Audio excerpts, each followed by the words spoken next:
So in this video, I'm going to implement what we talked about in the workflow. So I'm going to create a model in PG Modeler. I'm going to implement that as a shapefile using QGIS. I'm going to add one feature, then I'm going to upload it to GeoNode, and then I'm going to reconnect with QGIS into my PostGIS database. Okay, so I'm on the War desktop over here. Probably going to be build 42 by the time you get to this, which is good because it will have a new version of QGIS that seems to write out the projection file properly. So what do I have open? I'm going to have PG Modeler to do my model. I got QGIS ready to go. I've got pgmin4 running, and I've connected to my database, and I connected as the GeoNode user. So on my VM, as I connected to the GeoNode data database, and the user account was GeoNode_data. Their password is also GeoNode_data. Okay, so I have my virtual machine with the backend database that's part of the container system, that part of GeoNode. I'll go OK to that. And this is the when you upload data from the GeoNode console from here, right? It ends up in this database server, specifically in the GeoNode data database. This is where all the spatial data goes. It'll end up in this public schema. Underneath tables is where you're going to see them. So I'm just going to get all that ready to go. And so where I'm going to start out is I'm going to start out in PG Modeler on a new diagram, and I will go new schema object table, and I'll add it, and I'm going to go call this BCIT_POI. Okay, public schema is fine. I don't want Postgres to own it, so I'm going to sweep that out, and I'm going to add a couple of columns. I'm just going to do my standard because I'm just in the modeling land. So I'm going to make, we'll call it BCIT POI ID, BCIT POI ID. I will make it serial. That's an auto number. It's a small n auto number. And I will apply, I'll also make that the primary key. I'm going to add a couple more. I guess we'll add a description field in that. So I'll go, we'll call this description,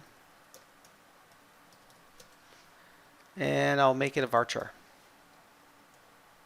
a character varying, and I'll make it 30 or 50. We'll make it 50 today, not null. Okay, I'm going to need something for geometry. Okay, and I'll go okay. And I'm just going to call it GEOM.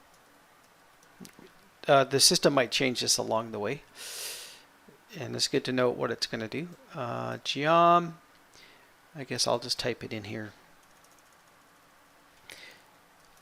So geometry of type point, which would be a 2D point, and SRID 26910, 26910 for UTM zone 10.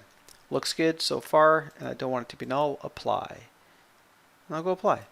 All right, and there it is. But really, this is and I'll click over here. You don't. I'm going to do this because it's bugging me. Just a reminder that this would be going into the GeoNode data database. Now, typically, I would like to load from the back end and then run the command. The manage command, manage update layers command. Like I said in the virtual classroom, that this is being a little bit finicky with the container setup that we have. So we're going to do a manual version of this. This is my plan. This is what I want to do. Okay, I want to make a little in the public schema in the GeoNode database, BCIT POI. I want to have an ID, a description field, and then some geometry kind of stuff. We'll see. I think it can't. Description might be okay. You've got to be wary about comment and name. Those are GML terms. Sometimes using those column names can cause you problems. So I'm just going to shrink this down. Close this window here. So that is my plan. right? So my PIM. And so what I'm going to do is I'm going to go over to QGIS and implement this with a shapefile. Now first, I want to get and I'm going to add one feature, so I want to get an ortho backdrop just so to position myself properly. So this is the data I copied over before from the J drive. In there are some URLs. Both of these will work with QGIS. The top one, GeoNode likes. It doesn't like the bottom one. QGIS is fine with both. How nice of it. So I'm going to go down here. It's an ArcGIS map server and new connection. I'll call it BSIT_ortho.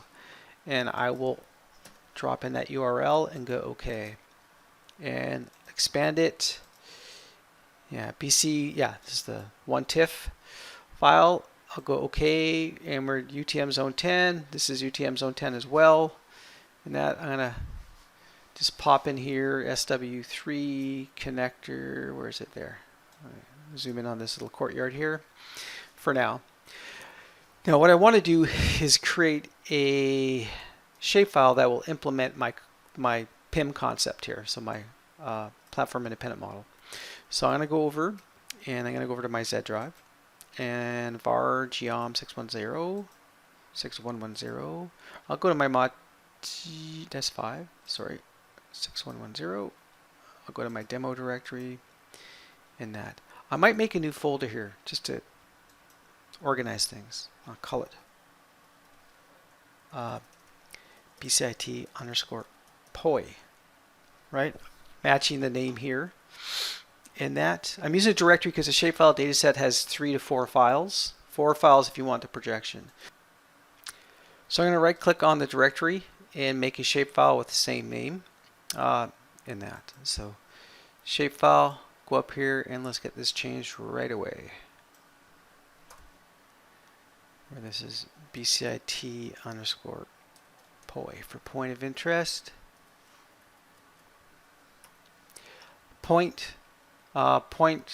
So BCIT POI, that takes care of the table name. Point takes care of the geometry. I haven't got this. I'm going to set to UTM zone 10. That'll take care of this 26910. Now, what if it's not showing up for you? Okay, and make sure it's point and not. This would make it a 3D point, and 3D point with measures. If this is not showing up in this list for you, click on the globe, type in 26910. Click it to make sure you see the vertical bar. This red area represents the bounds of the projection, and then click OK. So if it's not showing up in the list for you, that sort of thing, then you can pick it that way. And then it's going to be about what works. We got the name of the table, name of the shapefile, geometry with SRID, geometry with SRID. It's good. So what are we missing? ID. So we get this BCIT POI ID, but there's a built-in ID. We'll use the built-in ID for now. We have this description field, and so let's type that in. So you're going to see something interesting here, right? When you start to type it in, all of a sudden I can't get the N in. Why? Because there's a column name length limitation. Column names can only be so long in shapefiles. So I'm going to have to shorten it, right? So the limitation of the PSM that I'm doing right now, platform specific model. So I'll call it POI DESC for description. Done. And I'll match the length. I said 50 over here. I'll match it to 50 over here. Make sure you add the field. I often forget to do that. And that. It's not the end of the world. We can add it later, but let's get it done now. So I'll go OK. And so I have it here. I'm going to add to my area. Now I said I wanted to add one feature just, so that there's one in there so that GeoNode doesn't complain. And that, not that it will, but just in case, I don't want to have a headache. Go all the way through this and have an issue. I'm just going to tag a point in here, one feature to be my office. So I'll turn on editing, right? I'll add a point. I'll click it in here, right? And I'm going to go Rob's office and go OK. Now one thing, after saving that, I'm going to go double check on something. Did it fill in the ID for me and that sort of thing? And it didn't. right? Because shapefiles really don't have a primary key. Just, I think QGIS is trying to help you out, saying you better have one, so we'll tack one on. So will it let me actually add one in there? And can I save it? And that, we'll see. So I'll double check if I open up the attribute table now. Is the one there? It's there. Okay, good. Good, good, good. So I got one feature in there, ready to go. I think I will save this project file in here, but then get out of QGIS because I need to upload this to GeoNode, and I don't want to have any issues while I have files open. So I'll go down my var GEOM 6110, and I'm going to my mod temp demo, looking for, I'll go WK flow demo, so workflow demo. And now I'm just going to save it one more time and close it down so I don't have any issues there. I'm going to go to that folder, so my mod temp demo folder, the BSIT POI, right? I've got 1, 2, 3, 4. So it actually made the projection file, and it's got something in it. I can always double check. Bingo, it's in there. Awesome. So I'm going to take these three, well, 4 actually. If I can figure out the shift key, I figured it out. WinZip, make sure you send it to a zip file, not a 7-zip file. There, BSIT zip. Good. Good to go with our one feature. Another check for your shapefile to make sure you got data in it. It's if it's greater than 100 bytes, then it's that you got a header plus extra information. So properties, size on disk, size. Yeah, so the first 100 bytes is just header, but I got 28 bytes after that. So something's in there. My one feature with text. It's good. I'm going to save this. Save anyway. Where do I want to save it? I'll go save it into my mod temp demo. I'm going to put it into my POI file here. POI. BCIT_POI. There, done. And close that off. So what I'm going to do now is go to GeoNode and upload that data. So this is my database. This is my GeoNode database inside my database cluster on my machine. In here are my tables. I'll go refresh. So we'll watch this, right? There's nothing in here right now, but I'm going to go to GeoNode. I'm signed in already, so I'm going to go to upload layers, and I'm going to choose that zip file that I just made. We'll see if it remembered where I was, BSIT POI, and this zip file right here. And I'll go open. And it looks good, and so we'll upload the file. And so while it does this, if you get those, if it finishes and you get those like 4 or 5 buttons at the bottom about metadata and layer info and all that kind of stuff, then it went up successfully and that kind of stuff. So we'll just hang out here for a couple of minutes and hopefully it gets up. So this means it kind of got into the system okay, you know. And the question is, am I lying? And so let's go find out. Right. So refresh. Right. There's your BSIT POI layer. Okay. So it's in there. And if I go view all the data, all rows, and there it is, Rob's office, right? And you can't tell because there's no background information, but boom, there's my dot.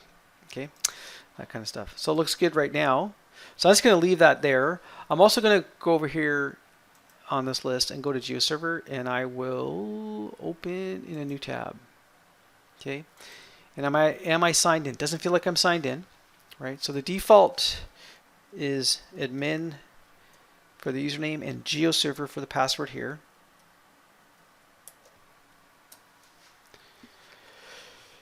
And I have one layer, right? If I go to layers, that's that POI layer that I just uploaded via the shapefile. And I can go to layer preview. Here's layer preview. And I can take a look at that and open layers. Now it's just that one dot. And if I click on it, 1, Rob's office. There's something interesting. What's this FID thing? So let's go take a quick look. If we expand the columns here.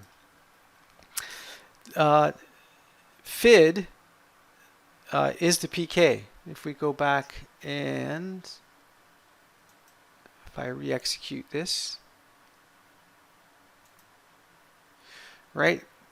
So GeoNode adds its own primary key column on FID, and we got the GEOM. So it renamed we didn't really call it anything, or did we? No, we didn't really in the shapefile. We called it GEOM in our model. It got renamed to GEOM.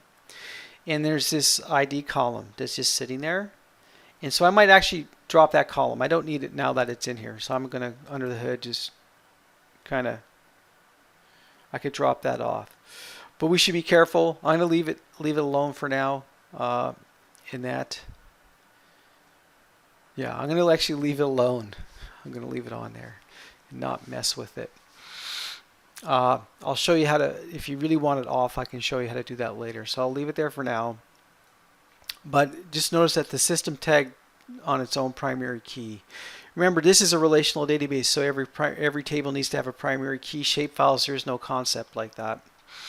So that's why there isn't one on there. So what I want to do now that that is in there, right, I'm going to go in and basically open up QGIS and add some more points. So once it's in here in your database via uploading it through GeoNode, then you're going to have the ability to use multi-user editing, right? And that. So what I'll do is basically reopen QGIS. So I'm going to go ZVAR GEOM 6110. That's my demo directory, and in here I put, or did I put it up higher? Here, workflow. So I'm going to open this one up again, and then I'll add another point just so you can see that points are coming in, and then we'll also check on the other side what's happening there. So there's my, I'm actually going to remove this one because that's the shape file, right? So I'm going to remove this layer. I'm going to make a connection to my PostGIS database. So new connection. I'm going to call it VM107 underscore GeoNode data. Just that the part at the end reminds me what user I'm using to connect to the database. The database I want to connect to is GeoNode. The server is VM107. You'll have your own. Yours will be different here. I'm going to basic authentication, GeoNode. So it's GeoNode on that one. Test it. It's happy. Boom. Yes. And when I go in here, right, public, there's my BSIT POI. So that's the one that got created as I uploaded through GeoNode. And there's the dot. So if I click on that, it should say Rob's office, right? That kind of stuff. So Rob's office, good. Notice that the ID is still in there and all that kind of stuff. So I'm going to go in here now and actually do an editing session. And that. And I'm going to click on right about here, roughly. If we come up. Yeah, our classroom's right about here. And that. So I'm going to actually switch tools here. Click on right about there. And I'm going to FID will take care of itself. We'll see a 2 there. I'm not going to fill in the ID right now, but I will say this is GEOM 6110 classroom, right? So that's one of our classrooms, and then I'll go OK, and then I'll go save. As long as that field is nullable, I'll be OK. Oh, it looked like it worked. See, I got 2 in there now. And then the question, are they really there? Did they make it back into the database? So let's go to PGM4 and I'll rerun this query here. Hey, now they're both in there, right? The system's taking care of numbering this in the primary key. So eventually I could probably get rid of this column and that. Now, is GeoNode aware of it? So if we went in here and clicked, we'll see. Oh, it's already there. Look at that. GEOM classroom. Oh, working fine. So so things are working here. I mean, so once you get the layer properly registered through GeoNode and it sets all the permissions and that sort of thing, one thing that it does that is it sets all these geofence data rules. So if we look in here, these are all the rules, and so we would have to set all these for the admin users and anonymous users, and we probably miss one.